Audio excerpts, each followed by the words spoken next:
संगत जी बड़े प्यार और सत्कार से कहना जी धन निरंकार। सदगुरु माता सुदीक्षा सविंदर हरदेव जी महाराज की जय। निरंकारी राजमाता गुरु वचन अवतार की जय।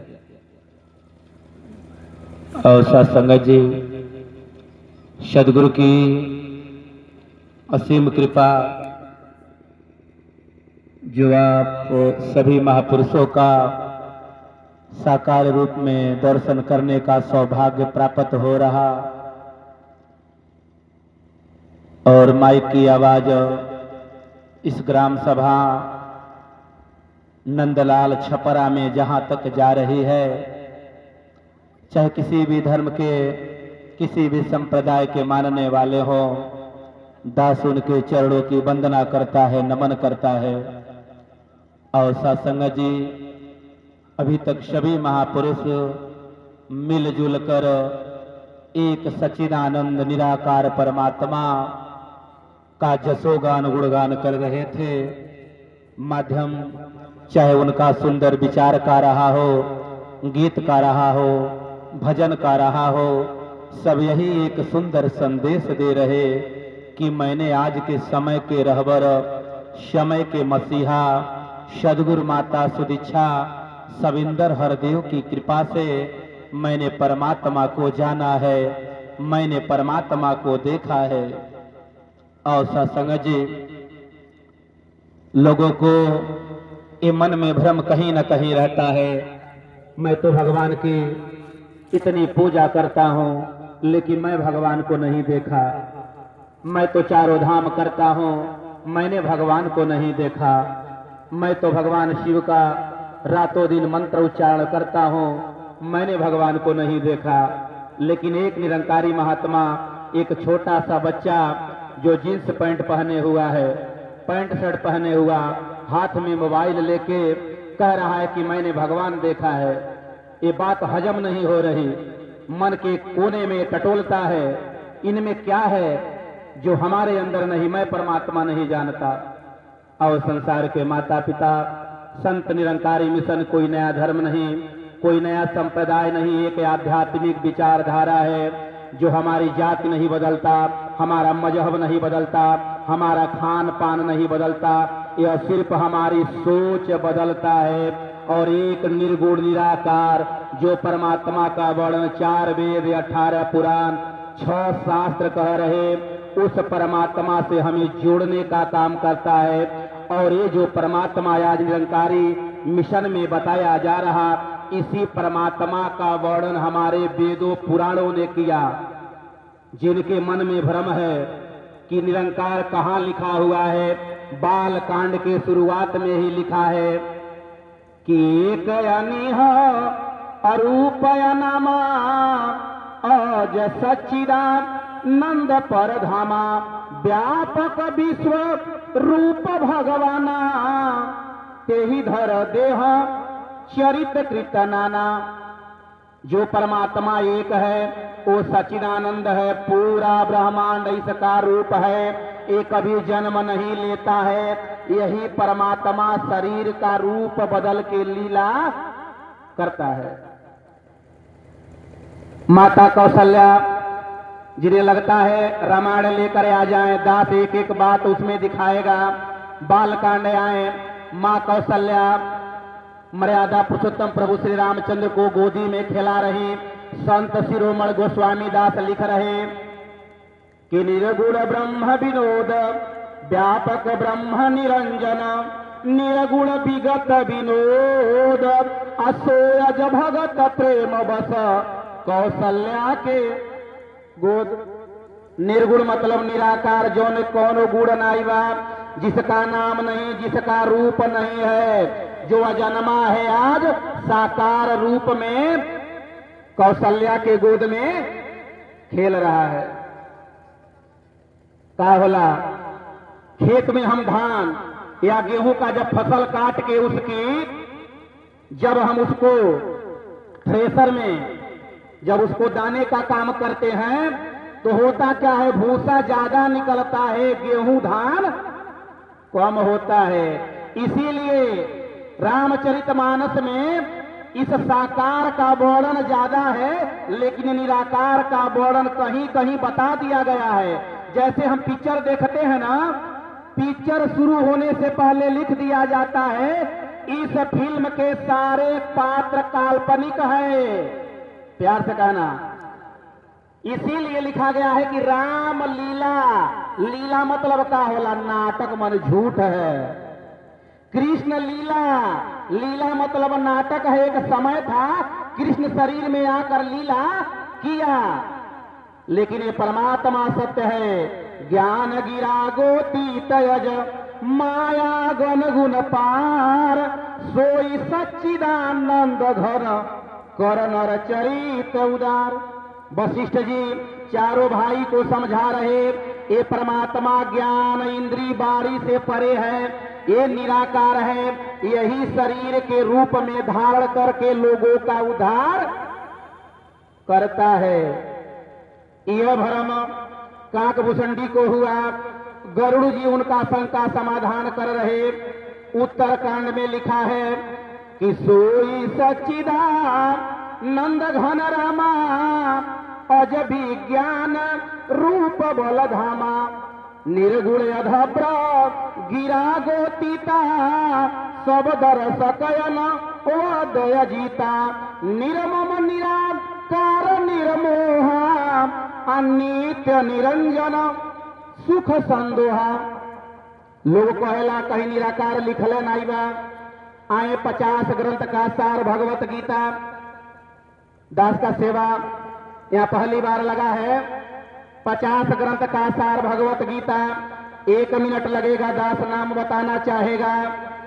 ऋग्वेद संहिता, त्रय ब्राह्मण, शतपथ ब्राह्मण, केन उपनिषद, कठ उपनिषद, ईशवास उपनिषद, मुंडक उपनिषद, तैत्रीय उपनिषद, छाद्योग उपनिषद, बृहदारण्यक उपनिषद, श्वेताशतरो उपनिषद, बृहजावाल उपनिषद, योग दर्शन सांख्य कारिका मनुस्मृति, वशिष्ठ स्मृति, बृहद योग्या कल्प स्मृति, अत्र स्मृति, शंख स्मृति, उत्तर गीता, श्रीमद् भागवत, अग्नि पुराण, वायु पुराण, बाराह पुराण, गरुड़ पुराण, मार्कंडे पुराण, बृहधर्म पुराण, ब्रह्मवर्त पुराण, स्कंद पुराण, ब्रह्म पुराण, ब्रह्म पुराण, ब्रह्मांड पुराण, शिव पुराण, कूर्म पुराण, देवी भागवत, महाभारत, हरिवंश, वाल्मीकि रामायण, नारद भक्ति सूत्र, सांडिल्य सूत्र, सूर्य सिद्धांत, श्री रामचरितमानस, विनय पत्रिका, किस काणामित और भक्तमाल 8वें अध्याय में आया।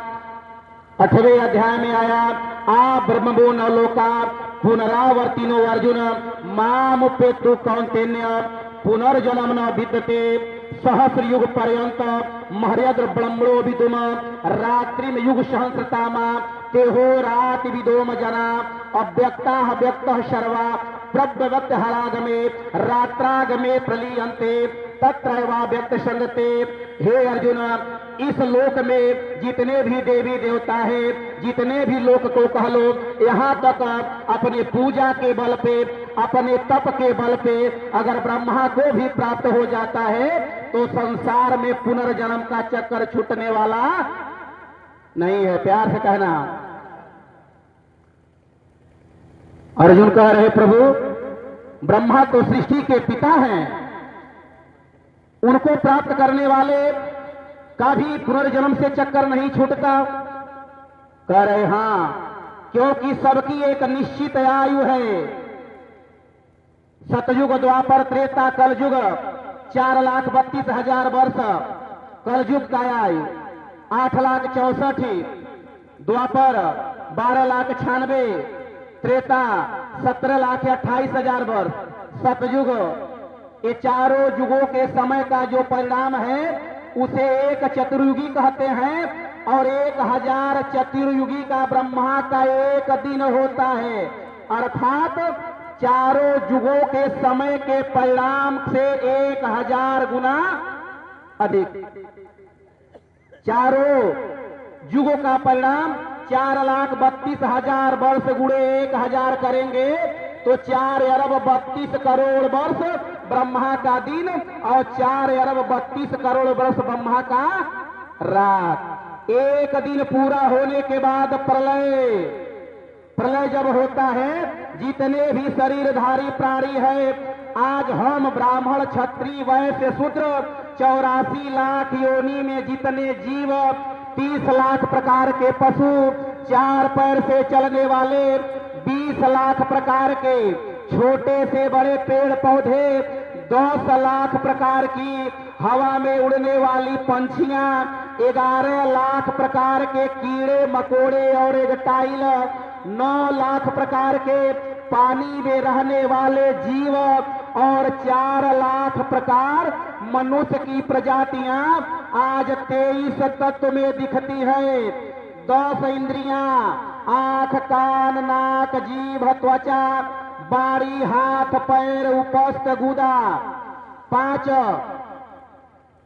आकाशिक पंच महाभूत पृथ्वी जल वायु अग्नि और आकाश, 5 ज्ञानेंद्रियों के 5 विषय। आंख का काम है देखना, कान का काम है सुनना, नाक का काम है सूंघना, जीभ का काम है स्वाद लेना और त्वचा का काम है स्पर्श करना। इस शरीर में मन है, बुद्धि है और अहंकार यानी स्वरूप का पहचान। कोई गोरा है, कोई काला है, कोई छोटे कद का है, कोई बड़ा कद का है, इसे अहंकार कहते। जब ब्रह्मा का दिन है, ये सारे जीव 23 तत्व में दिखते हैं और 4 अरब 32 करोड़ वर्ष के बाद ये सारे जीव 8 तत्व में हो जाते हैं। प्यार से कहना, ब्रह्मा सूते न, जैसे हमन के सुतीला न वैसे ब्रह्मा कहीं ऊपर नहीं बने। ये प्रकृति का पूर्ण विस्तार ही ब्रह्मा का नाम है। ई नहीं ब्रह्मा कहीं 4 हाथ लेके कहीं बैठल बने, नहीं, ऐसा नहीं। ये प्रकृति का पूर्ण विस्तार का रूप ब्रह्मा है। जब सूक्ष्म में होता है उसे प्रलय कहते हैं।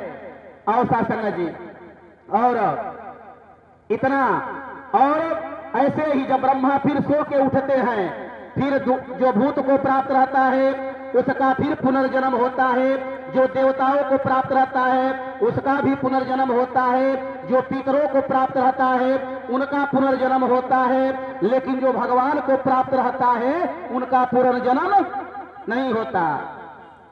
कहे अर्जुन इतना ही नहीं, ये ब्रह्मा जो है इसका भी 100 वर्ष के बाद, अब विचार करें, ब्रह्मा के एक दिन में 1000 बार सतयुग द्वापर त्रेता कलयुग आके जाता है। इसे प्रलय कहते हैं। और महाप्रलय कहे 100 वर्ष के बाद महाप्रलय, पूरी दुनिया समाप्त, प्रकृति अपने मूल अवस्था को प्राप्त होती है, एक सच्चिदानंद निर्गुण निराकार ब्रह्म बचता है और पूरे प्रकृति के विस्तार को अपने में लीन करके शांत, पूरी सृष्टि निष्क्रिय। ये कब होता है? 100 वर्ष। ब्रह्मा का 50 वर्ष बीत गया, 50 वर्ष बीत गया। 50 वर्ष के बाद महाप्रलय का निश्चित टाइम 15 करोड़ 76 लाख 80 हजार लाख वर्ष के बाद महाप्रलय होगा। और ब्रह्मा का पूर्ण आयु 31 करोड़ 53 लाख 60 हजार लाख वर्ष। और पृथ्वी जल निमग्न कब होती है? ब्रह्मा के एक दिन में 14 मनु होते हैं। एक मनु का अधिकार काल 30 करोड़ 67 लाख 20 हजार वर्ष, यानी 71 चतुर्युगी कह सकते हैं। हम लोग स्वयंभू मनु, 6वें मनु के अवतार काल में सारे लोग मनु के प्रजा है। इसमें कोई बड़ा और छोटा नहीं है। अपने कर्म के अनुसार बाल का काम करने वाला नाई का नाम दिया गया, लोहे का काम करने वाला लोहार का उपाधि दिया गया, और जो समाज को दिशा निर्देश देने का काम किए उन्हें ब्राह्मण का रूप दिया गया। जिनके ऊपर समाज को कमाकर खिलाने का बोझ रहा दिया गया उन्हें वैश्य का क्षत्रिय का रूप दिया गया। ये मात्र एक व्यवस्था है, ये कोई परमानेंट नहीं है, ये मात्र एक व्यवस्था है। और सत्संग जी दास कहना क्या चाह रहा? प्रलय पृथ्वी जल निमग्न। एक मनु का अधिकार काल समाप्त, पृथ्वी जल निमग्न। 19,80,000 वर्ष के बाद पृथ्वी जल में डूबेगी, उसके पहले कुछ होने वाला नहीं है। गीता की बात दास कह रहा। पृथ्वी जल निमग्न, प्रलय और महाप्रलय में कहे हे पार्थ, जो तीनों अवस्थाओं में जिस शक्ति का कभी विनाश नहीं होता, अव्यक्तो अक्षरम इत्युह तस्मायुम परमाम गति, यह प्रायनो निभृतन्ते तद्धाम परमम। कहे जो तीनों कालों में कभी जिसका विनाश नहीं होता, वही का नाम अव्यक्त अक्षर है, यही का नाम परम धाम है, यही का नाम है परम शांति, इसी का नाम है आवागमन से परे, इसी का नाम है भगवान को प्राप्त होना, इसी का नाम है आवागमन से परे, इसी का नाम है भगवत शांति। शांति शांति, लेकिन जब जीवन में सद्गुरु आई तब मिली शांति। विचार करें आप, पूरी दुनिया एक दिन शून्य होने वाली, फिर आप कहां जाएंगे? नॉर्मली विचार करें, कहां पर आप जाएंगे कि सेफ रह जाएंगे? इसकी जानकारी है। इसकी जानकारी कराने के लिए ही सतगुरु माता सुदीक्षा सविंदर हरदेव आई हैं। इसकी जानकारी कराने के लिए ही ये महात्मा जन्मदिन तो एक बहाना है, ये आपके चरणों में एक संदेश दे रहे कि हम उस परम पिता परमात्मा को जान लें जहां से आप आए हैं, जहां से संसार की उत्पत्ति हुई है, जहां से ही मनु के 123 अवतार, सरस्वती देवी देवता जितने भी हैं सब उसी निराकार से आए हैं और इसी निराकार में शरीर का त्याग कर दिए। हमारे महात्मा गाते भी हैं,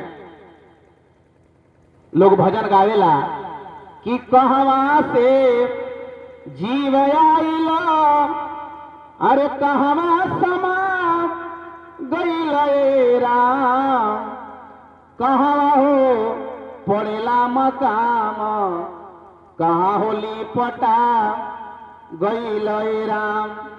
महात्मा जवाब देते हैं कि निर्गुण से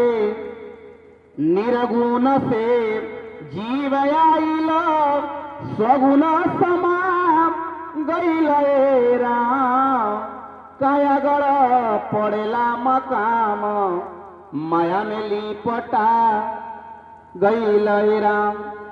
हमारा दुर्भाग्य यही है, हम इस आंख से पति को देख रहे, पत्नी को देख रहे, बेटा से प्रेम कर रहे, संसार के प्रत्येक वस्तु को देख रहे, लेकिन दुर्भाग्य की बात यही है कि जिस परमात्मा ने हमको और आपको पैदा किया, उस परमात्मा की हमें जानकारी नहीं है। और सत्संग, इसकी ही जानकारी कराने के लिए ये महात्मा एक बीड़ा, एक संदेश दे रहे, बीड़ा उठा के रखे कि संसार सब लोग इस परमात्मा को जान लें। ये परमात्मा सिर्फ निरंकारियों का नहीं, ये परमात्मा सिर्फ निरंकारियों का नहीं कि जो इस निरंकारी मिशन में आएगा परमात्मा सिर्फ उसको ही दिखाया जाएगा। वास्तविक तो यह है, ये परमात्मा सबका है, सब परमात्मा में ही जीवन को जी रहे, लेकिन कमाल की बात है हम परमात्मा की जानकारी नहीं कर पा रहे। ये परमात्मा कोई सातवें आसमान पे नहीं रहता। हमारे पंडित जी लोग मंत्र पढ़ते हैं कि गुरु ब्रह्मा गुरु विष्णु गुरुर्देवो महेश्वर, गुरुर साक्षात पार ब्रह्म तस्मै श्री गुरुवे नमः। अखंड मंडलाकारम पढ़ते हैं, अर्थ नहीं समझते। अखंड मंडलाकारम व्याप्तम येन चराचरम, कि जो अखंड है, जो हर जगह व्याप्त करने वाला है, जो चर और अचर सब में है, मुझ में भी है और आप में भी है, संसार के प्रत्येक वस्तु में जिसका वास है, उस गुरु को मैं नमस्कार कर रहा। गुरु कोई शरीर नहीं होता, गुरु कोई एक शरीर तक सीमित नहीं होता। गुरु वह अवस्था है जब गुरु से जुड़ जाते हैं तो सबसे प्रेम करना शुरू कर देते हैं। जब गुरु को हम जान जाते हैं सबका सत्कार करना शुरू कर देते हैं। ये जब गुरु की अवस्था को हम प्राप्त हो जाते हैं तो ऊंच नीच का भेद नहीं रहता, गोरे काले का भेद नहीं रहता।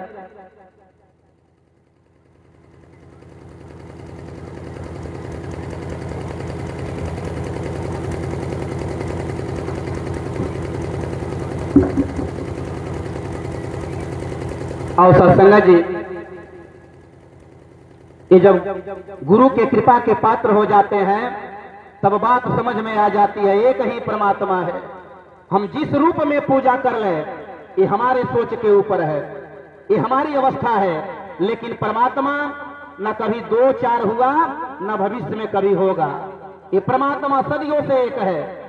इसी परमात्मा से ही जैसे आज के दौर में हमारे संत निरंकारी मिशन में सदगुरु माता के आदेशानुसार कोई जोनल इंचार्ज जी हैं, कोई ज्ञान प्रचारक है, कोई मुखी है, कोई सेवा दल इंचार्ज है, कोई सेवा दल है, कोई प्रचारक है, कोई संगत इंचार्ज है। लेकिन आप लोग भली भांति को जानते हैं यह कोई पद है या सेवा है। ये पद है, गुरु की एक व्यवस्था है। इस निरंकारी मिशन में कोई बड़ा और छोटा नहीं है। ठीक उसी प्रकार जब सृष्टि का उत्पादन हुआ तो जिस योनि में जो जीव श्रेष्ठ हुआ उसको उसका राजा बनाया गया। क्यों? एक समाज को चलाने के लिए। और हुआ क्या? आज हम सबको भूल के उसी के पीछे पड़ गए। हम ये बात नहीं समझ पाए कि एक ही परमपिता परमात्मा है जो पूरा विस्तार करके रखा है, सारा रूप इसी का है। फर्क इतना है, एक परिवार को चलाने के लिए मालिक होता है। जैसे आप अपने घर के मालिक हैं, दास भी किसी घर के घर का मालिक है, लेकिन सही तो यही है कि एक नियम के अंतर्गत सारे लोग अपना काम कर रहे। ठीक है उसी प्रकार कि चंद्रमा को नक्षत्र ग्रह आदि का राजा बनाया गया। क्यों?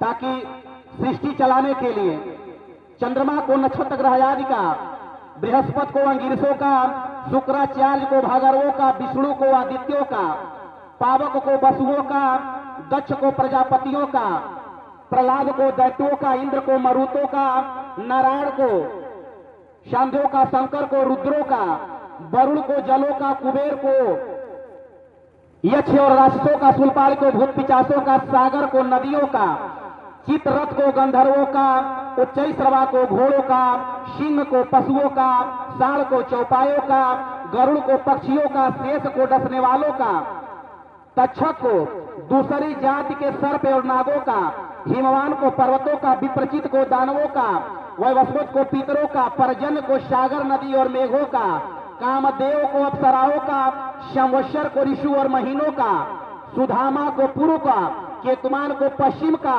अवैवस्वत मनु को सब मनुष्यों का राजा बनाया गया।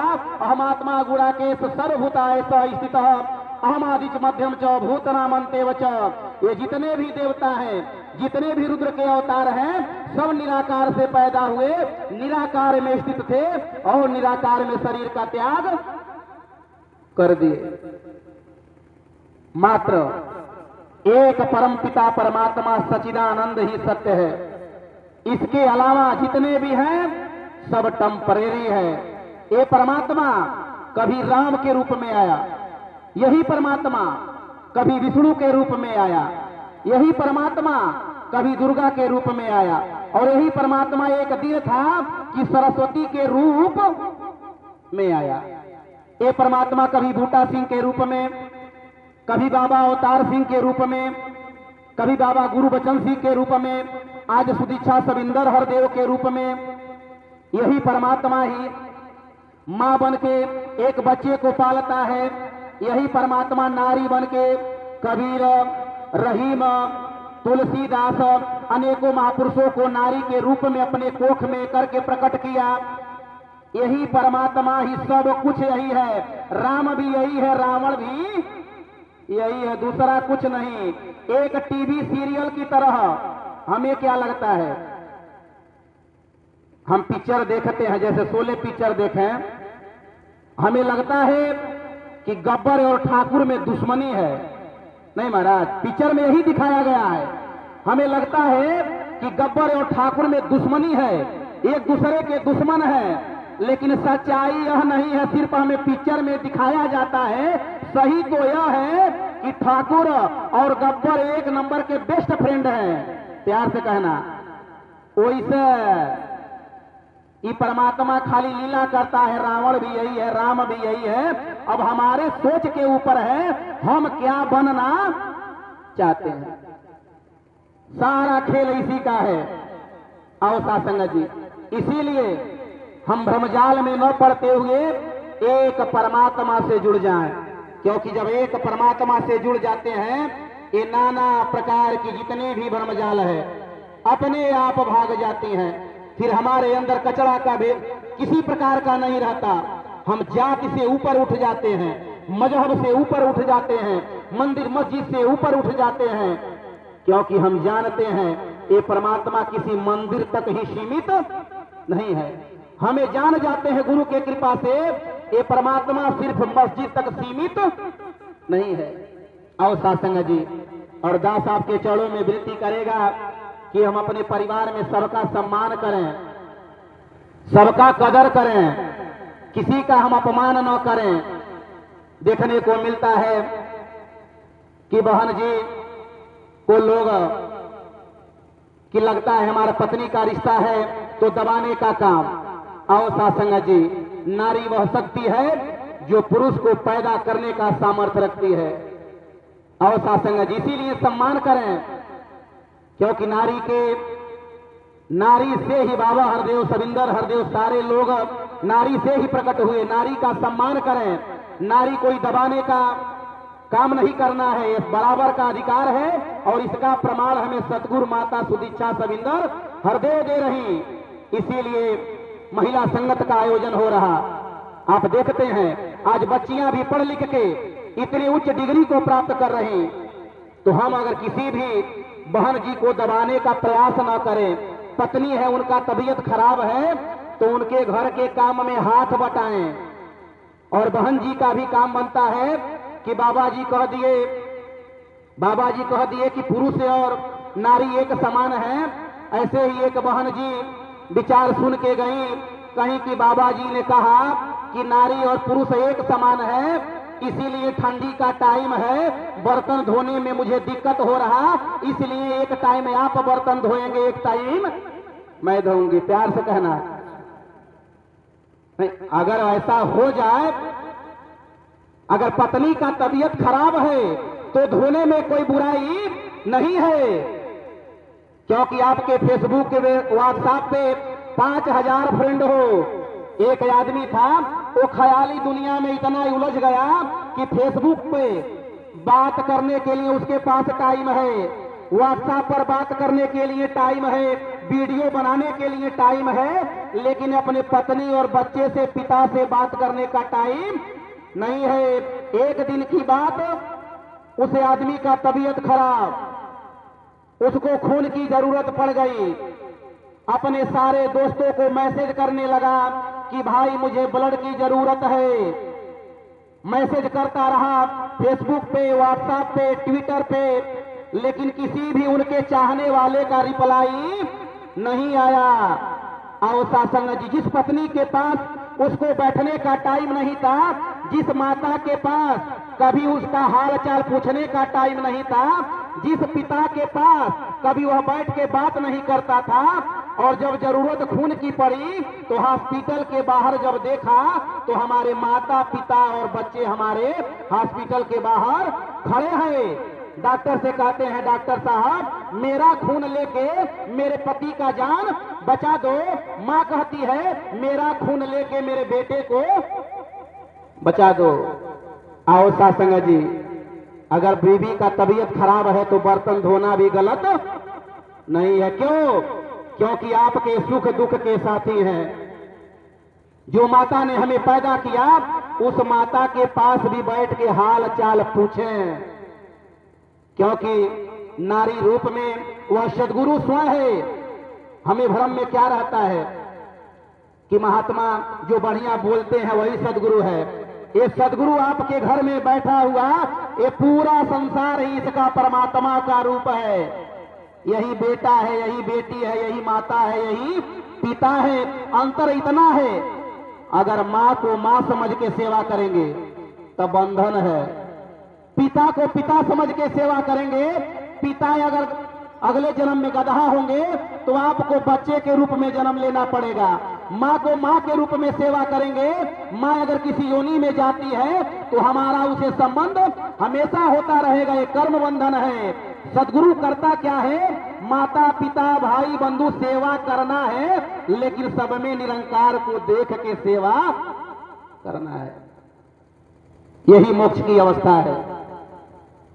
जब हमारी ऐसी अवस्था बन जाए, जब सब में राम देखने लगेंगे, तब हमें किसी से किसी प्रकार का नफरत नहीं होगा।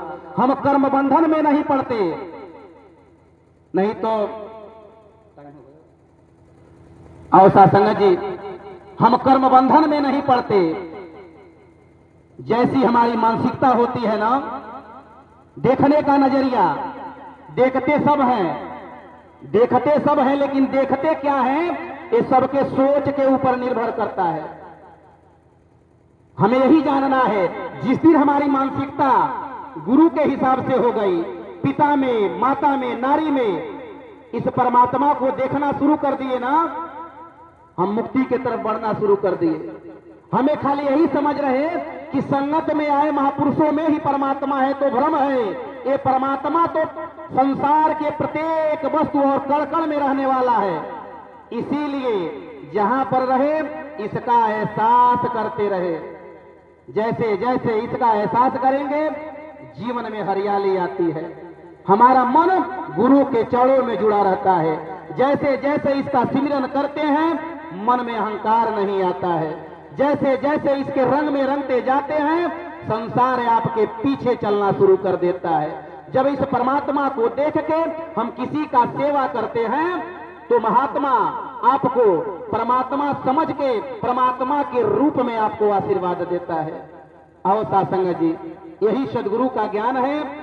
और आओ, जब तक इस ज्ञान से हम जुड़ते नहीं, तब तक संसार का विकास हो नहीं सकता। हम कितना भी ऊपरे दिखावा कर लें, ऊपरी बनावट चाहे जितना भी कर लें, जब तक हम इस ज्ञान से नहीं जुड़ेंगे, तब तक हम धर्म वाले हो नहीं सकते। जब तक इस परमात्मा को नहीं जानते, हम मंदिर में रहकर भी भगवान से कोसों दूर हैं। चारों टाइम नमाज पढ़ के भी हम अगर इसे अल्लाह को नहीं जान पाते, हमें आत्ममंथन करने की जरूरत है। कहीं न कहीं हमारे सोच में गड़बड़ है कि अल्लाह हमारे सामने होते हुए भी कोसों दूर है। आओ सासंग जी, ये महात्मा के वेशभूषा पे न जाएं, ये महात्मा के जाति पर न जाएं। इनसे एक बार आप प्यार से बातें करें और इनसे पूछें कि परमात्मा कहां मिलेगा। ये महात्मा आपको बताएंगे। ये कोई आपसे पैसा नहीं मांगेंगे, ये किसी प्रकार से आपसे पैसा नहीं मांगेंगे। आओ सासंग जी, लेकिन बस जरूरत है तो हमें प्यार दिखाने की जरूरत है। दास का घर सुमाटार है, वहां से दास चल कर आया, एक ही संदेश कि सारे लोग परमात्मा को जाने। क्योंकि जब परमात्मा को जान जाएंगे ना, तो जो मजहब की लड़ाई है, जो जात की लड़ाई है, फेसबुक पर देखने को मिलता है, ट्विटर पे आज ऐसा चल रहा कि इंसान इंसान का दुश्मन बन बैठा है। ये सिर्फ अज्ञानता के कारण आज हम जान नहीं पा रहे। आओ सासंग जी, ये संत निरंकारी मिशन ब्रह्म ज्ञान के द्वारा 10-2 मिनट लगेगा, ब्रह्म ज्ञान की बात आपके चरणों में रख दें। संत निरंकारी मिशन ब्रह्म ज्ञान के द्वारा जिस परमात्मा का दीदार करा रहा, ये ब्रह्म ज्ञान सनातन है। ये सदियों से चला आ रहा। सर्वप्रथम यही ब्रह्म ज्ञान, यह निराकार विष्णु के रूप में प्रकट होके सूरज को दिया। सूरज ने इसी ब्रह्म ज्ञान को मनु को दिया। मनु ने इसी ब्रह्म ज्ञान को इक्ष्वाकु को दिया। इसी ब्रह्म ज्ञान को ब्रह्मदेव ने ऋषि वशिष्ठ महाराज को दिया। इसी ब्रह्म ज्ञान को भगवान शंकर ने मां पार्वती जी को दिया। इसी ब्रह्म ज्ञान को नारद जी ने ध्रुव जी को दिया। इसी ब्रह्म ज्ञान को अष्टावक्र ने राजा जनक जी को दिया। इसी ब्रह्म ज्ञान को वशिष्ठ जी ने मर्यादा पुरुषोत्तम प्रभु श्री रामचंद्र जी को दिया। इसी ब्रह्म ज्ञान को धर्मराज ने नचिकेता जी को दिया। इसी ब्रह्म ज्ञान को संदीपन जी ने कृष्ण और सुदामा जी को दिया। इसी ब्रह्म ज्ञान को भगवान किशन ने कुरुक्षेत्र के मैदान में अर्जुन जी को दिया। इसी ब्रह्म ज्ञान को आदिनाथ ने मछेंद्रनाथ और जालंधर जी को दिया। इसी ब्रह्म ज्ञान को मछेंद्रनाथ ने इसी ब्रह्म ज्ञान को मच्छिंद्रनाथ ने बट्टरनाथ जी महाराज को दिया। इसी ब्रह्म ज्ञान को बट्टरनाथ जी ने गृहिणीनाथ महाराज को दिया। इसी ब्रह्म ज्ञान को गृहिणीनाथ जी ने संत निवृत्तानाथ महाराज को दिया। इसी ब्रह्म ज्ञान को संत चोखाराम जी ने संत नामदेव और संत ज्ञानेश्वर जी को दिया। इसी ब्रह्म ज्ञान को संत मुक्ताबाई ने संत एकानाथ महाराज को दिया।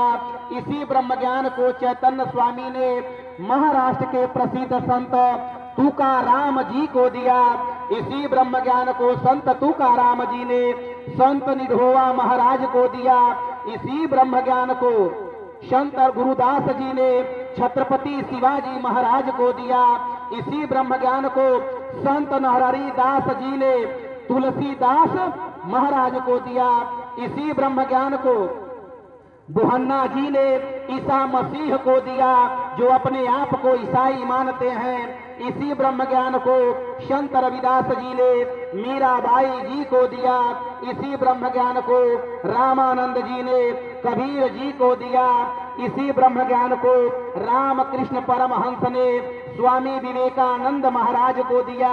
इसी ब्रह्म ज्ञान को संत निरंकारी मिशन के प्रथम सदगुरु बाबा बूटा सिंह सन 1929 से लेके सन 1943 तक 14 वर्ष इसी ब्रह्म ज्ञान का संदेश दिए। सन 1943 से लेके सन 1963 तक 20 वर्ष इसी ब्रह्म ज्ञान का संदेश हमारे सदगुरु बाबा अवतार सिंह महाराज जी ने दिए। सन 1963 से लेके सन 1980 तक 17 वर्ष इसी ब्रह्म ज्ञान का संदेश हमारे सदगुरु बाबा गुरु बचन सिंह महाराज जी ने दिए। सन 1980 से लेके मई 2016 तक 36 वर्ष इसी ब्रह्म ज्ञान का संदेश हमारे सदगुरु बाबा देवों के देव सदगुरु बाबा हरदेव सिंह महाराज जी ने दिए। सन 2016 से लेके सन 2018 तक इसी ब्रह्म ज्ञान का संदेश हमारे सदगुरु माता सविंदर हरदेव जी ने दिए। सन 2018 से लेके आज 23 जनवरी 2026 टाइम 2:28 तक समय की रहबर समय की मसीहा सदगुरु माता सुदीक्षा सविंदर हरदेव विश्व के 27 देश के अंतर्गत 2 करोड़ निरंकारी महापुरुषों को यही ब्रह्म ज्ञान दी है और साथ ही साथ विश्व के 800 करोड़ लोगों को यह ज्ञान निःशुल्क दिया जा रहा है। प्यार से कहना।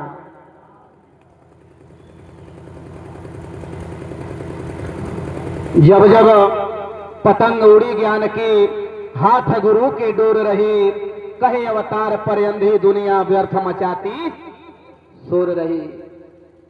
हमरे सुरेश जी गाविला कि काहे मोर भैया बनल बाड़ा कौआ अल्लील ब्रह्म ज्ञान तोहार बढ़ी जाई भौआ। केहू राम रूप के हेपर बैठा हो। प्यार से कहना। ये गुरु का कृपा है ना। केहू पूछो इसकी रजा है कि भाव बढ़ गया। इसीलिए दास 2 लाइन गावेला कि ब्रह्म ज्ञान से सब रोग भागी जाला। कि ब्रह्म ज्ञान होवे ऐसन दवाई पियला से रोग भागी जाई। लेला जिंदगी सुहेल होई जाई पियला से रोग भागी जाए। कौन रोग? जो ऊंच का नीच का गोरे काले मजहब का इससे महात्मे ऊपर उड़ जाते हैं।